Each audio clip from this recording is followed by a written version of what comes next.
Actualité africaine. Parlement de la CEDEAO à Abuja. Une bagarre s'éclate au sein des parlementaires. Guy Marius Sagna, le député sénégalais, et Adjaratou Traoré, député ivoirien et deuxième vice-président du Parlement de la CEDEAO, s'affrontent presque physiquement au Parlement de la CEDEAO. Les deux députés voulaient se coude à coude, s'affronter et se donner presque des coups de poing. Signe que la CEDEAO est en difficulté et doit revoir son paradigme, sinon elle n'est pas loin de disparaître. Écoutez et suivez la scène qui s'est passée au niveau de la CEDEAO, c'est une scène très honteuse. Regardez. Vous ne pouvez pas vous adresser au chef d'État. Ce ne sont pas vos amis. Vous ne pouvez pas vous adresser au chef d'État n'importe comment. Je ne suis pas d'accord. Je ne suis pas d'accord. Vous devez tutoyer. Nous avons l'obligation d'être parlementaire tutoie. Vous ne pouvez pas vous adresser au chef d'État n'importe comment. Qu'est-ce que ça veut dire?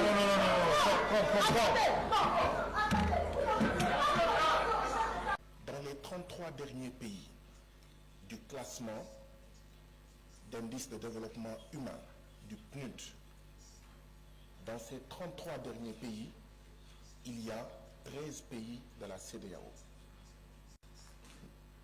Niger, Mali, Burkina Faso, Guinée, Sierra Leone, Libéria, Guinée-Bissau, Gambie, Sénégal, Bénin, Nigeria, Togo, Côte d'Ivoire. Dans les 33 derniers pays du classement du PNUD, il y a 13 pays de la CEDEAO. Je n'ai aucun respect pour la vision du PNUD et je vais vous dire pourquoi. Le titre du document que vous nous avez présenté, c'est « État des lieux, pauvreté et inégalité en Afrique de l'Ouest ». En réalité, le titre devrait être « État des lieux, appauvrissement et non pauvreté ». Appauvrissement et inégalité en Afrique de l'Ouest. Tant que le PNUD va continuer à dire pauvreté, le PNUD en réalité n'est pas dans une perspective de soutenir la sortie du sous-développement. C'est appauvrissement. Nous sommes les pays les plus riches de la planète Terre. Tant que les gens diront que l'Afrique de l'Ouest est pauvre, ça veut dire que ces gens-là font partie du problème. C'est appauvrissement. Mais pourquoi vous n'osez pas dire appauvrissement? Parce que qui a appauvri l'Afrique? Ce sont nos présidents. Et vous ne voulez pas fâcher nos présidents. Vous ne voulez pas que l'Afrique soit... Chers collègues, contrôlez votre langage. Contrôlez votre langage. Je voudrais demander à nos collègues du Togo si en fait le président Faure Eyadema veut transformer le Togo en royaume. Parce que son père était président du Togo. Son père, que Dieu ait pitié de son âme, meurt. C'est son fils qui devient président. Le fils qui devient président, il ne veut pas quitter la tête du Togo. Je le dis parce que ce que je souhaite pour mon peuple, le Sénégal, c'est ce que je souhaite pour le peuple togolais. Si le président Macky Sall avait fait la même chose que Faure Eyadema, mais on se serait battu, on se serait entretué, mais on ne l'aurait pas accepté. Moi, en tout cas, je ne l'aurais pas accepté. Les Togolais veulent manifester le 11, le 12 et le 13 avril, il interdit.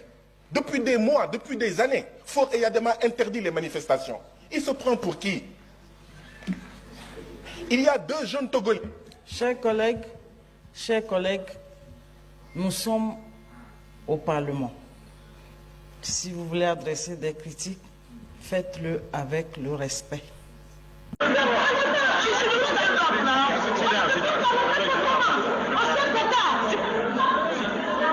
La séance est suspendue.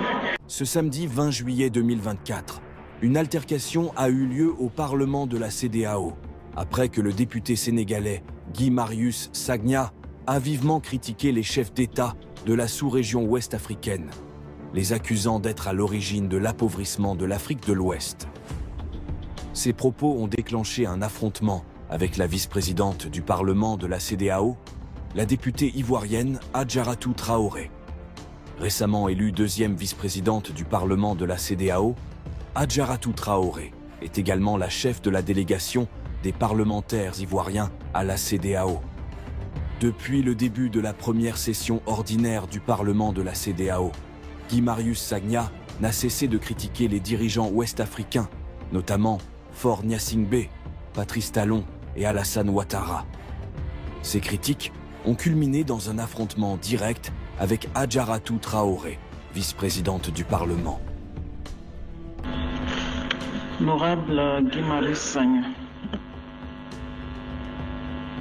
Merci beaucoup Madame la Présidente, chers collègues, bonjour. Merci au PNUD qui nous a fait un bon exposé avec des éléments très importants, très intéressants, que je trouve fiables. Le PNUD peut avoir d'excellents chiffres, mais la vision politique du PNUD est mauvaise, est catastrophique.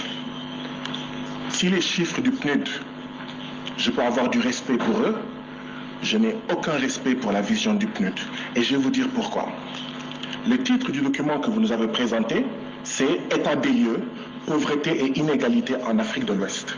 En réalité, le titre devrait être « État des lieux, appauvrissement et non pauvreté ».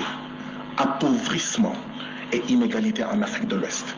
Tant que le PNUD va continuer à dire pauvreté, le PNUD en réalité n'est pas dans une perspective de soutenir la sortie du sous-développement. C'est appauvrissement. Nous sommes les pays les plus riches de la planète Terre. Tant que les gens diront que l'Afrique de l'Ouest est pauvre, ça veut dire que ces gens-là